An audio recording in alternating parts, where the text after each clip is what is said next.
Manchester United go into their match against Brentford in 14th spot in the table. But is Erik ten Hag feeling the pressure? The noise is only coming from the media, from you guys. For some of you, let's say this, not all of you, but some of you who bringing up stories, creating fairy tales, making the noise, bringing lies, because I know we are on one page in this club. I told this before the break. I told several journalists.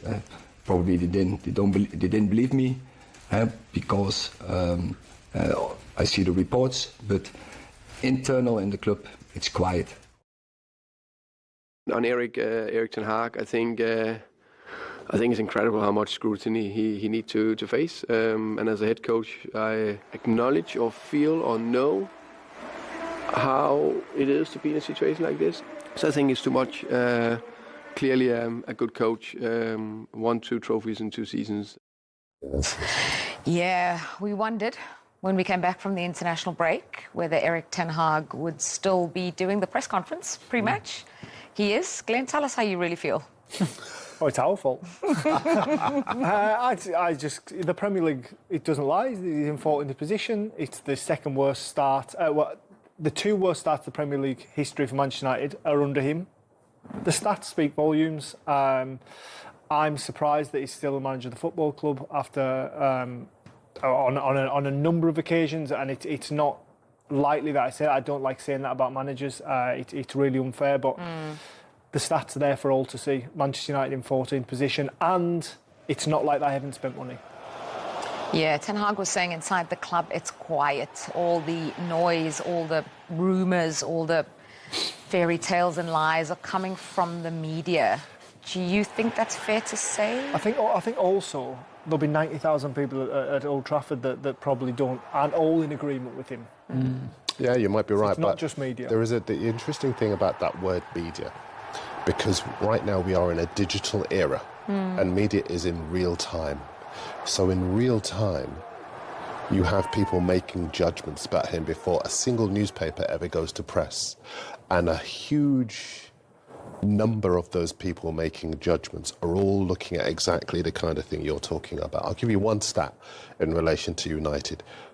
Brian Mbeumo has scored more goals by himself than the entire Manchester United side so far this season in the Premier League. That tells you everything about their level of performance so far. They should not be where they are. Were he at another club of the big superpowers across Europe, he would not have his job right now. Now, as Glenn said, we don't want to be sat here advocating for managers to lose their job, because we know how hard they're working. We know that he's a good coach. But it's equally unfair of him to ascribe the pressure that he's under to outside forces when his side are the ones writing the narrative. Yeah, you mentioned that Burma stat, which is completely fascinating. Another one is the fact that Manchester United have scored, I think, they have the biggest difference between goals, 5, and expected goals, which is 11.1. So basically, they've scored half the goals they were expected to score. They haven't scored in the last 3. How does Ten Hag change that? How does he change that? It's difficult. I don't know if he can turn this round. This has been so long coming, and we mention whether he should be in the job or not. I think it's really fair to say that he's been given a lot of time. Yes. We're not judging him over a short amount of time here. We judge him over a long period where this squad is ultimately his squad. He's built this group of players. That's probably one of the positive stats for Manchester United, where he can actually put that on the players. We are creating chances, they're not quite finishing them. But it's all about cohesion and understanding. And when I watch Manchester United play, whether they're in attack or defence, they don't seem to have an identity or know what each other are doing on the field. And I think these are specifics. Glenn spoke before about the numbers. Think about that attack you're talking about. They don't score in this game. It'll be their worst run since 1989. Now, that's on the recruitment. And to be fair, they have been very supportive in terms of recruitment. Yeah. But has Ten Hag been able to deploy the attacking tools that he's been given with enough effectiveness. The money spent on Antin looks as though it's wasted. The money spent on Højlund looks as though it's too much. You've let Sancho go and you've not found a place for him or shown demand management to be able to get him back in the fold. He's gone to Chelsea. He's pulling up trees there already. He helped Dortmund to the Champions League final. That then shines a light on your management and your ability to harness the players you have. So these are specifics. It is not an arbitrary dismissal of either him or the club or his methods. It is specific, as Glenn was saying, and these are questions he has yet to answer. Yeah, well, Manchester United haven't scored in 3 Premier League games, 0-0 last time against Villa. Brentford were involved in an 8-goal thriller. They scored 5 of them, and they have this habit now of scoring in the opening minute of games. Last time out in the second minute, I think. Yep. So slow by their standards. And that already puts an under pressure Man United if they manage to repeat that again tomorrow on the back foot very early on in a high stress game. Yeah, I mean, I think to repeat that, it'll be against all odds. But I've been really impressed with everything Brentford have done ever since they've stepped into the Premier League. I think Thomas Frank is a brilliant manager. I think his recruitment is superb. He makes players better when he gets them into the dressing room. There's an understanding of what they want to do. They understand that individually they're probably not the best, but collectively they need to be collective to be able to challenge at this level. And I think Manchester United will have a really tough game against Thomas Frank's Brentford. One of the few things I disagree with you on, actually, I think that they might actually start fast. I think if you look at United, they're like rabbits in headlights at the moment. Surely they'll be expecting it. Well, that's what I'm saying. In theory, yes, you're absolutely right. But then, I mean, 1 win in 6, I think it is for Manchester United. I thought Wolves would expect it as well. Exactly. And this is the reason why I think Brentford will go, they probably think they couldn't even possibly do it again. Let's get it. And they'll go after it, and I think they could do it. I actually think they could do it.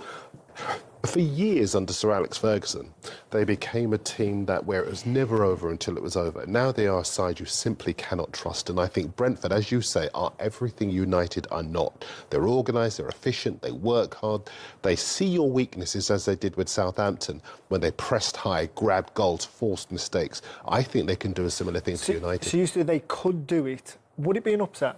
No. Talk about Erik ten Hag. This in the Indie. Erik ten Hag lashes out at, quote, fairy tales and lies over his Manchester United future. Sam, what do you think the fairy tales and lies exactly are from Ten Hag's perspective?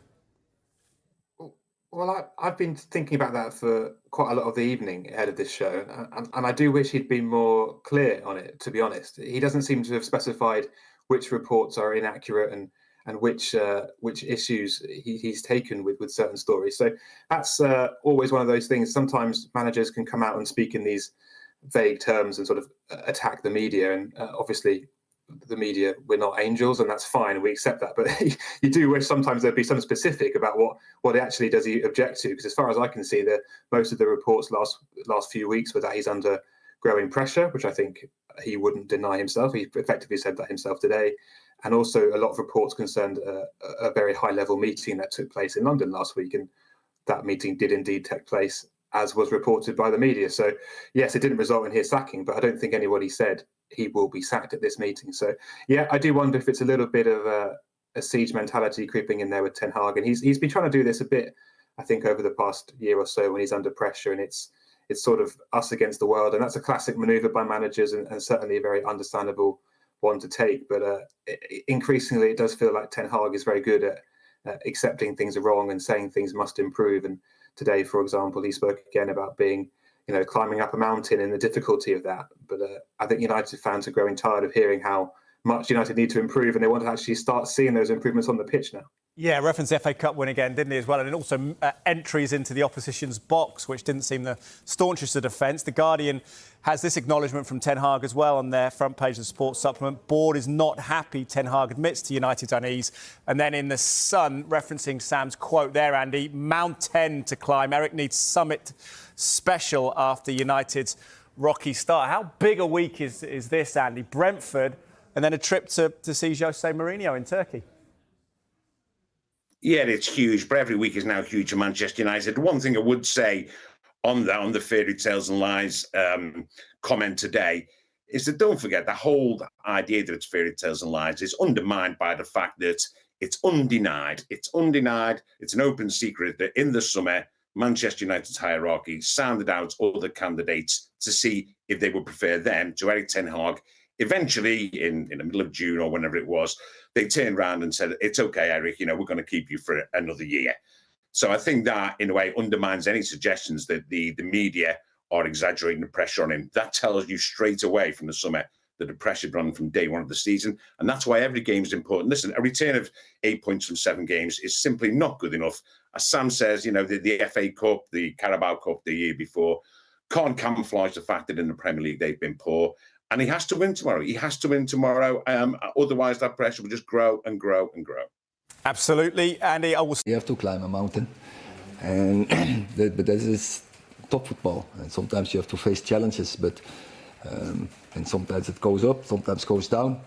But I'm sure we will make it a success, as we did the last 2 seasons. We'll make it a success, and I think we are in a direction. Underneath, I see the good things. I see good patterns, and I see also the good stats, what confirms that we are in a good direction. But of course, the ranking is not lying. We are where we are, and that's not good enough. Erik, further to that, obviously you can see positives, but there's always a lot of noise around your position, certainly at the start of this international break. Did you feel the need to seek any assurances about your position? No. The noise is only coming from the media, from you guys. For some of you, let's say this, not all of you, but some of you who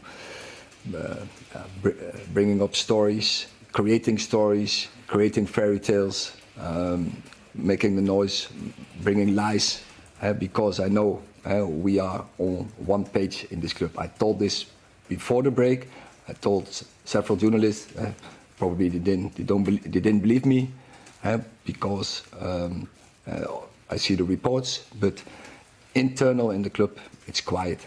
Of course, we are discussing in the position where we are, and that we are unhappy with the position where we are, and how we have to turn the corner, and what has to happen, and so what should be the strategy to turn this corner. But ultimately, we are quiet, we are composed, we stay where we are, we stick to the plan, and we are very convinced we will make it a success. When you're looking to turn a corner, it doesn't help when you get injuries, and you had to deal with a lot last season. So what's the situation with Mazraoui, Mainu and Maguire, and the timescales with them? Definitely it will not help, that is for sure. And you need players available to perform. So that is one point we have to change in this club. But then to this point, actual, is that Kobe and Harry, they are out for a couple of weeks. And Mazraoui, it's a good news. He faced an illness, but he returned on the training pitch and he's available for selection for tomorrow. Hi Erik, just to ask you, away from Manchester United, we saw Thomas Tuchel come in as the England manager. You faced him twice last season as a Bayern Munich head coach. What do you make of that appointment? I think very good choice from the FA. He's a top class manager, proved himself. Creating top teams, creating teams who win, and England didn't win so much, didn't win since 1966. So I think it's a very good appointment to get a win, because England has world-class players, make it a team, and they have the opportunity to win big championships, the Euros or the World Cup. Erik, you've had some problems at left back for a while because of injuries and unavailabilities. Can you just say, what is the situation with Shaw and Tyrell Malacia? Are they going to be back anytime soon? Yeah, they are back, but we can't force their return, and we have to do it very careful, because also we don't want to have a return and then quickly drop out. So we do it very careful, but of course we hope to do it as soon as possible, because this team needs a left fullback, that's also for sure. Just on the game as well, Christian Eriksen, you signed him from Brentford. He's become a really important figure again this season, when it looked like perhaps his career might have been winding down slightly. What's the key to the change that he's now become so important pretty much every week? He faced some injuries in the first year, but then already he was very important.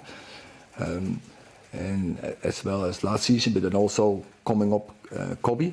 But then lately, he proved himself in the team and together with Kobe, and that can be a very good couple. Unlucky now, it fell apart for the coming weeks, but it's clear. He has a good season so far. He's important for the team with his contribution in linking key passes, be creative, composed and calm, and very happy with his performances so far in the season. Sorry. Eric, how much have you got to try and take pressure off the players? Obviously, if you're in 14th, every game is, right, if you lose it, it's a disaster because the club's not in a great position. But also, Benny McCarthy said that you see a lot last season, players doing well in training, and then on a match day it didn't happen, which presumably is to do with pressure as well. How much have you got to take that off the player? I think the players do well. we won last season. Maybe you forgot. And of course, when we face problems, then also we had. Sometimes we have to line up teams who were not in the right balance because the players were not available. But I think in general, the players do perform well. And what we see now, we have to start scoring in that part. But of course, it's the most important part of football. If you want to win games, you have to score goals. And in that part, we have to improve. We are entering the final third, we are entering the box, we are coming in good positions to score. Now we have to step up the last step, but the most important step to net. Breaking news, Erik ten Hag is staying in the job. Thomas Tuchel has got the England job. United fans were hoping that Thomas Tuchel would eventually decide to go to United. That's not now happened. This feels like it might end up being good news for United. Like, stability has been lacking for a while. People have been going, this manager's going to come in and this manager's going to come in. Whether or not you agree with Ten Hag staying or not, for Ten Hag, for the club, this feels like maybe a line in the sand that they can go beyond now. Yeah, it feels like the noise around Thomas Tuchel and that Manchester United job is going to die now because he's obviously taken on the head coaching role, I beg your pardon, at England, which is a massive job for him. But for Erik ten Hag, he must have been breathing a sigh of relief actually when he heard that news, because Tuchel is one of the names that constantly gets talked about.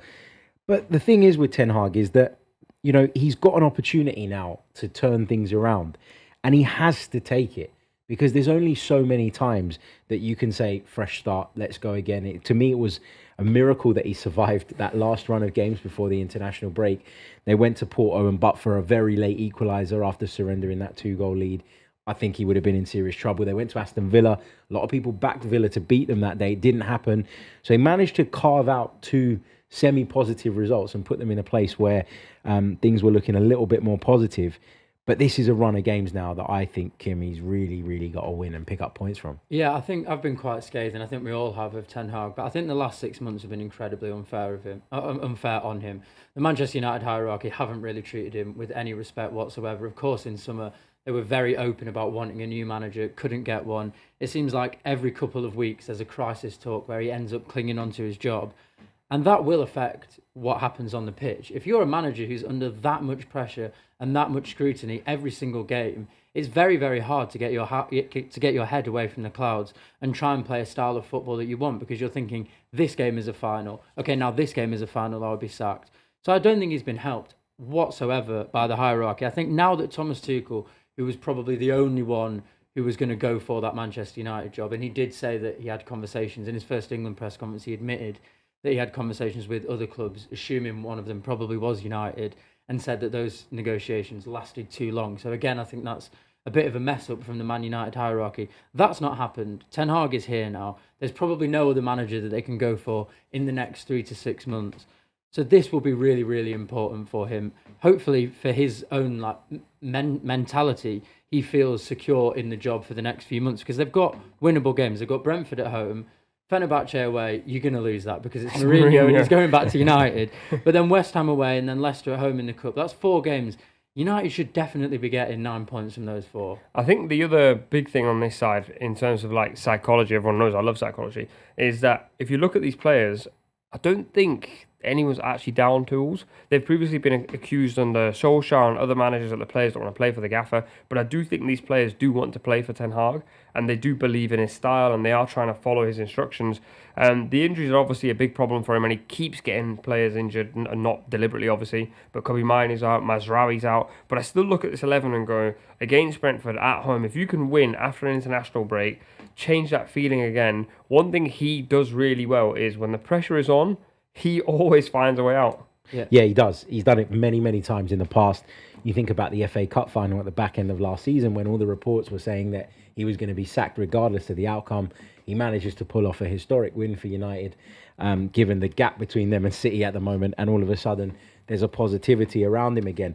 I think you're right to say that the players haven't down tools. I don't think that's the case. I think anybody that showed any signs of maybe sort of losing faith in Erik ten Hag has been moved on. And he's had a few fallings out. We've seen that, and those players are no longer there.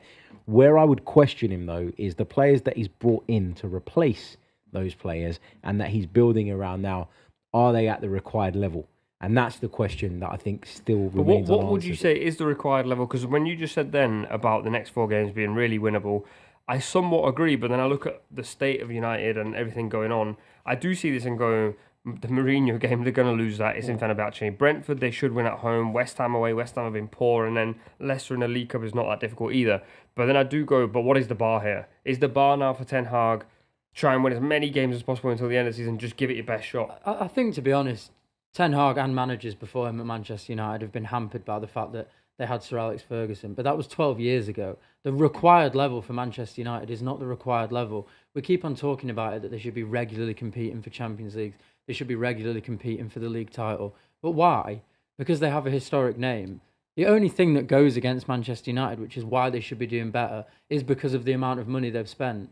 But we don't know what is going on behind the scenes there. How many of those players did Ten Hag want? You assume a few, because a lot of them came from Ajax or came from the Dutch league. So you assume that he had a bit of knowledge on them. But none of them have worked out as you would have expected. None of the signings before that would have worked out as you would have expected.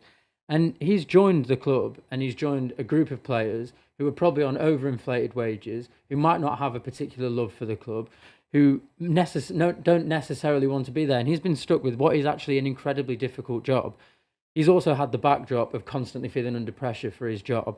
I think he's doing an okay job at the moment. I think he's doing fine. Their problem is that they can't score goals. They're underperforming their XG most out of any team in the league. They've got an XG of 11. They've scored 5 goals.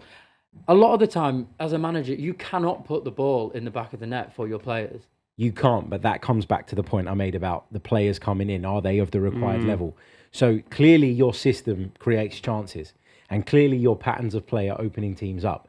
But in Højlund, who they paid a lot of money for before he was really a proven forward, in Xerxes, who they also paid a decent amount of money for, but had a questionable goal record before he came to England. Have they bought players that can take Manchester United to not even winning Premier League titles again, but to a place where they are regulars in the top 4 year in, year out? But how many? Because I would question that Højlund and Xerxes, the 2 strikers, because we're talking about goals here, none of them had proven enough yet to say that they were going to be the solution. And so I'm looking at the coach now to develop them into those players. Now, he needs a bit of time to do that, but he's had Højlund for a little bit longer. Xerxes, I don't know he's ever going to be that out-and-out goal scorer. So my question is the recruitment right to get United to where they need to be? And the recruitment we've seen so far, people will say it's not, but it's largely been driven by Erik ten Hag, because a lot of these players are players that he knows from the past. Yeah, I mean, I don't disagree. I think what you have to ask is how many players are there out there? How many top players are there out there? The only thing that Manchester United have going for them is their name. If you're a top player and you want to move to the Premier League, you're not going to be looking at Manchester United in the same way that you would have done 10 years ago. You're just not. That's just not the case. So you've got Højlund. He's a good player. He's probably not an exceptional player under a better manager. Because let's have it right. Ten Hag is not a world-class manager. He never has been, and he probably won't be. He's not an Arteta who can buy Kai Havertz and turn him into a goal-scoring centre forward. He's not a Pep Guardiola who can buy pretty much anyone on the continent and turn them into a world beater. He's not that. So he's got players there who are probably at the requisite quality for where Manchester United are at the moment. We have this inflated expectation of them to constantly be achieving and constantly be doing things. They don't have a manager for that. They don't have the recruitment for that, and they don't have the backroom staff for that. I do also think there is a slight... I agree, actually, with both, but I do also look at the players a little bit and go, someone like Bruno Fernandes hasn't been in form for 18 months. He can't put the ball in the back of the net. He's not even creating goal-scoring opportunities that are absolutely clear-cut. So he's not in the form that they need him to be in. Marcus Rashford, these two guys were two staples of Ten Hag's first season, I think it was. Rashford can't put the ball in the back of the net anymore. So two of the guys that he's probably relying on, 'cause let's strip it to like another club that we look at, say Arsenal. If Saka's out of form and Ødegaard's out of form, they're not going to score as many goals. The moment Rashford and Bruno find form, they might be fine in front of goal. It's just one of those things where I think they're kind of like caught between many things. Also, the list of injuries, Ugarte, Mount, Garnacho, Maguire, Kobe Mino, as I mentioned, Euro, Mazraoui potentially, and they'll then have to shift their back four along. Evans has to come back in. Yeah. All this stuff happening is not going to help this team win football matches. I kind of want to get to a point with Ten Hag where I want everyone fit and I want certain players in form to go, that's who you are. I think you can tell that there is something there. Like Harry mentioned, they're obviously creating chances, which is why their XG is quite high. They obviously have something about them, and Ten Hag has something about them, or they wouldn't have won the FA Cup against City last year. They wouldn't have won these games where you don't expect them to win and then they go on and perform because some of these players turn up, or Ten Hag finds a way around a system, finds a way to beat Pep Guardiola. He obviously has something about them. The players obviously have something about them, but there is no consistency whatsoever.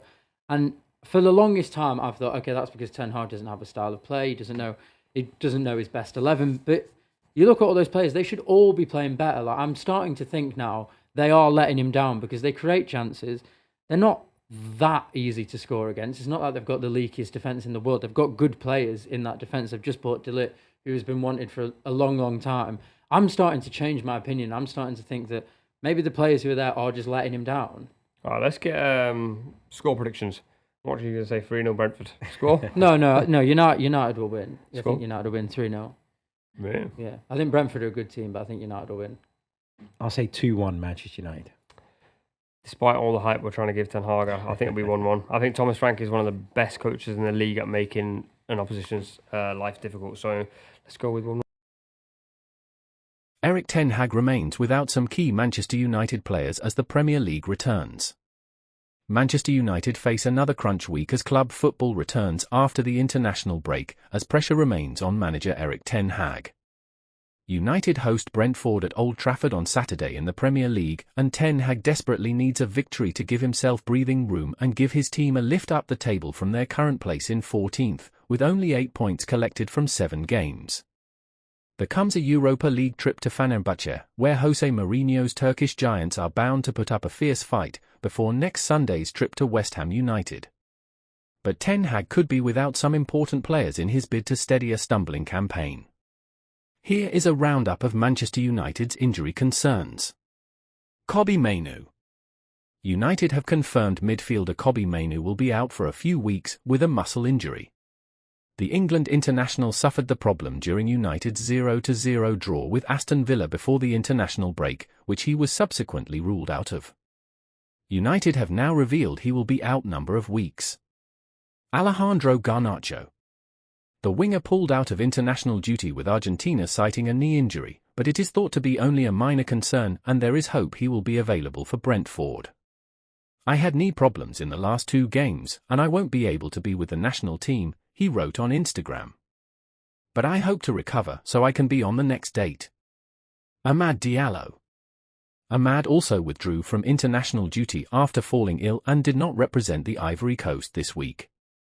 He is expected to have recovered in time to play Brentford. Nasser Mazraoui. Mazraoui has impressed in the early stage of his United career, but the right-back underwent a minor precautionary heart procedure last week after experiencing palpitations in the goalless draw with Aston Villa before the international break. He was expected to be out for a few weeks, with an initial Manchester United statement reading this is a relatively common condition and Nasser is expected to make a full recovery and be available for selection within the next few weeks. However, he has already been pictured back in training this week, and Ten Hag confirmed the defender would be available to face Brentford in his Friday press conference. Rasmus Højlund.